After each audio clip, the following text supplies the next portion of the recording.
dan menandakan bahwa dia sebenarnya menderita berhari-hari sebelum ajalnya. Bahwa kondisi Jaylin itu sangat kurus dengan mata yang cekung, bibir yang mengering, dan kotoran di mulut dan kukunya. Assalamualaikum warahmatullahi wabarakatuh. Terima kasih buat kalian yang sudah menyempatkan waktu untuk menonton video ini. Semoga dilancarkan rezekinya, diberikan kesehatan, dan dipermudah segala urusannya.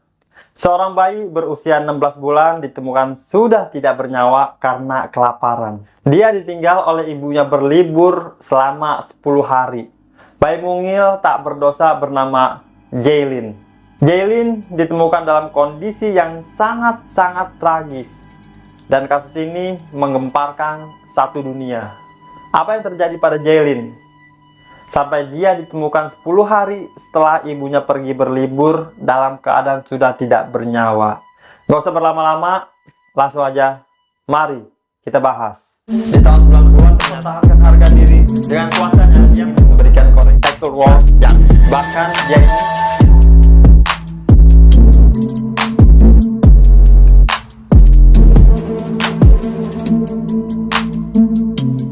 Jadi, kejadian ini sebenarnya terjadi di tahun lalu, di tahun 2023, tepatnya di tanggal 6 Juni 2023. Pada 6 Juni, seorang ibu bernama Crystal Candelario yang usianya tuh 32 tahun. Dia memutuskan bahwa dia ini butuh holiday, butuh hiburan. Nah, Crystal ini memiliki seorang anak yang berusia 16 bulan alias 1 tahun 4 bulan. Jaylin yang kita lihat dari foto-fotonya, dia ini adalah bayi yang sangat cantik, gemes banget, lucu, sehat, dan sekel gitu. Dikatakan dia ini juga lumayan aktif. Nah, Crystal memutuskan bahwa dia akan melakukan sebuah perjalanan liburan selama 10 hari. Kalau misalkan biasanya ibu itu mempersiapkan keperluan dirinya dan juga anaknya ketika mau liburan. Tapi Crystal ini memutuskan bahwa enggak, dia aja yang liburan. Jaylin sepertinya bisa ditinggal sendirian di rumah. Sebelum pergi, Crystal meletakkan Jaylin di sebuah playpen atau area bermain gitu, lengkap dengan beberapa botol susu. Crystal merasa bayinya yang berusia 16 bulan akan bisa meraih botol-botol itu untuk menghidupi dirinya dia sendiri. 8 Juni 2024 alias 2 hari setelah Crystal pergi, sebuah kamera di pintu tetangga itu merekam ada jeritan Jaylin terdengar pada pukul 1 pagi.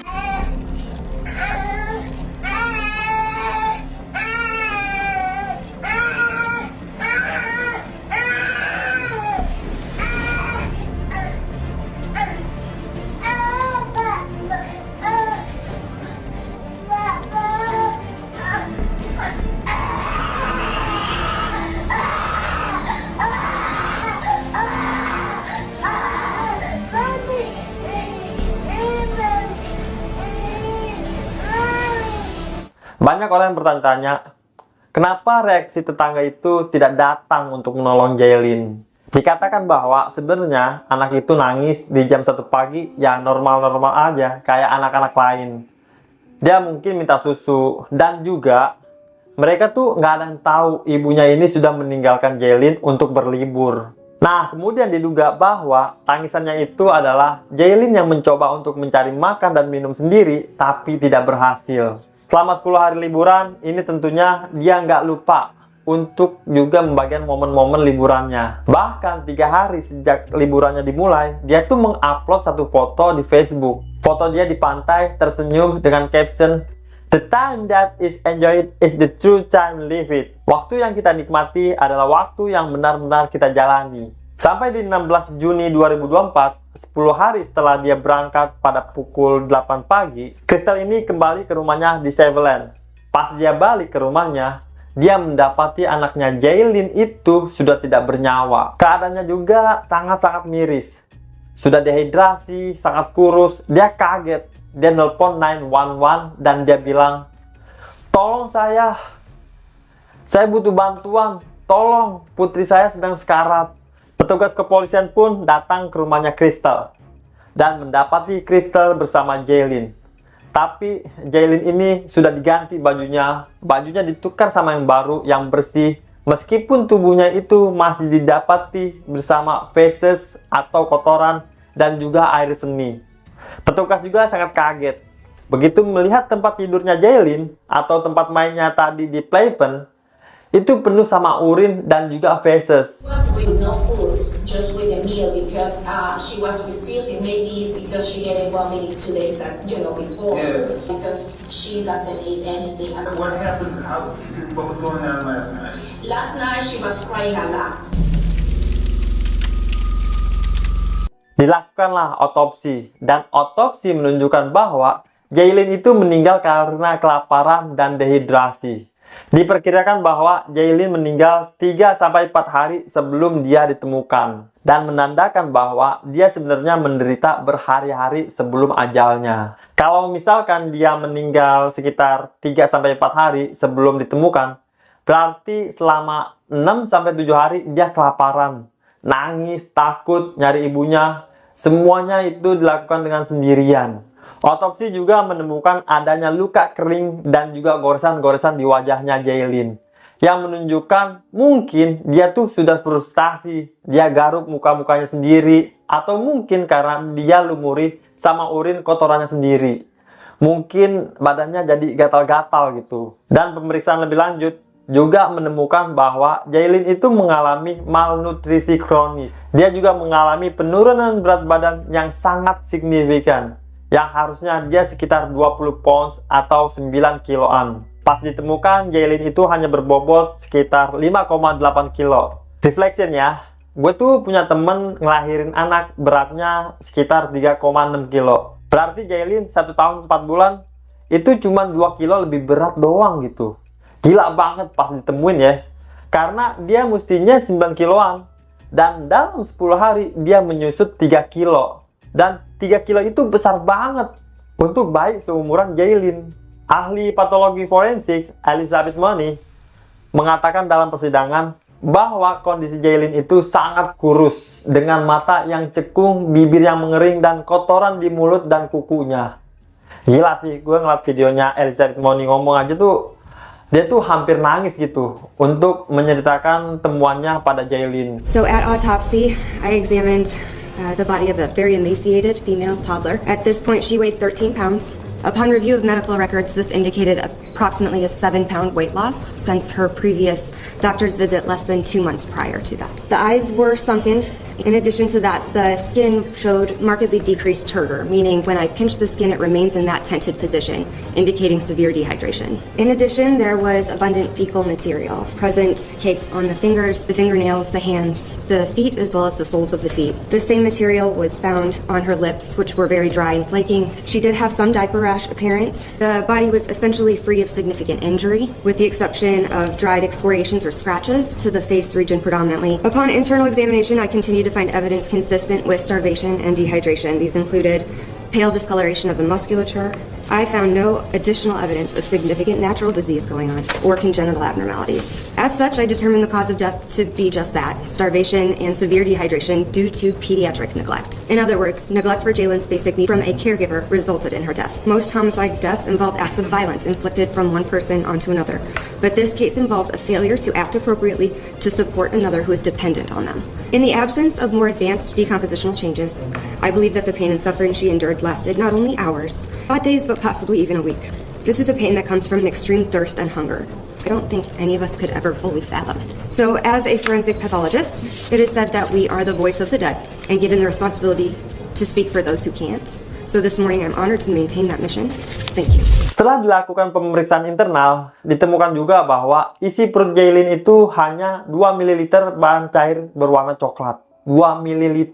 Sisa ususnya hanya berisi feses yang tidak merata, sangat minim. Seluruh organnya termasuk hati, ginjal, kelenjar tinus menunjukkan bukti stres khususnya secara mikroskopis. Ginjalnya gagal dan dia juga dalam keadaan ketoasidosis yang menyebabkan koma dan akhirnya kematian. Akhirnya publik pun bertanya-tanya, apa yang sebenarnya terjadi pada Crystal?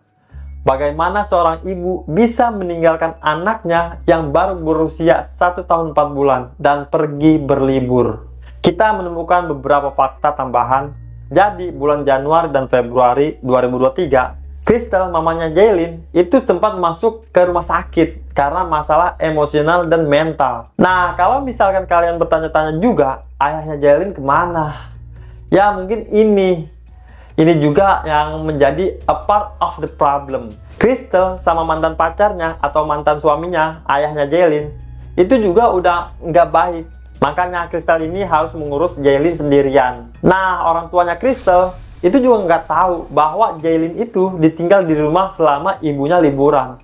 Mereka tuh taunya ya Jaylin karena dia masih seumuran segitu pasti dibawalah sama ibunya untuk liburan. Tapi yang banyak orang nggak tahu adalah Jaylin itu bukan anaknya Crystal yang pertama. Selain Jaylin, Crystal itu juga memiliki seorang anak yang berusia 7 tahun yang sedang dititipkan kepada orang tuanya Crystal. Nah, udah kelihatan juga nih bahwa sebenarnya dia itu mentally unstable. Secara mental itu nggak stabil sama sekali. Karena dia setelah menemukan anaknya meninggal, begitu diinterogasi, dia pun bilang bahwa selama liburan dia itu mengaku nggak bisa menikmati liburannya dan terus kepikiran sama anaknya, Jaylin. Bahkan dia bilang bahwa, iya, aku setiap beberapa menit, setiap beberapa detik sekali mikir kayak, apa aku telepon kerabat-kerabat ya untuk ngeliat apakah Jaylin itu baik-baik saja. Tapi dia nggak melakukan hal itu. Dia nggak menelepon, dia nggak meminta. Jadi cuma berada di isi kepalanya aja gitu. Semua yang ada di pikirannya dia nggak dilakuin. Dan emang kelihatan dia ini nggak baik-baik aja. Karena dia berpikir, dia percaya bahwa anaknya itu nggak akan kenapa-napa. Baik-baik aja, hidup di playmate-nya itu sendirian. Berdasarkan dari pengakuan ibunya Crystal, yang bernama Keye Torres, Crystal emang memiliki gangguan masalah kesehatan mental. Dia mengalami depresi dan juga kecemasan dan masih dia ini mencoba untuk melawan penyakitnya. Di pengadilan pun pengacaranya Crystal itu bilang bahwa kliennya mencoba untuk menyakiti dirinya dia sendiri di tahun 2023.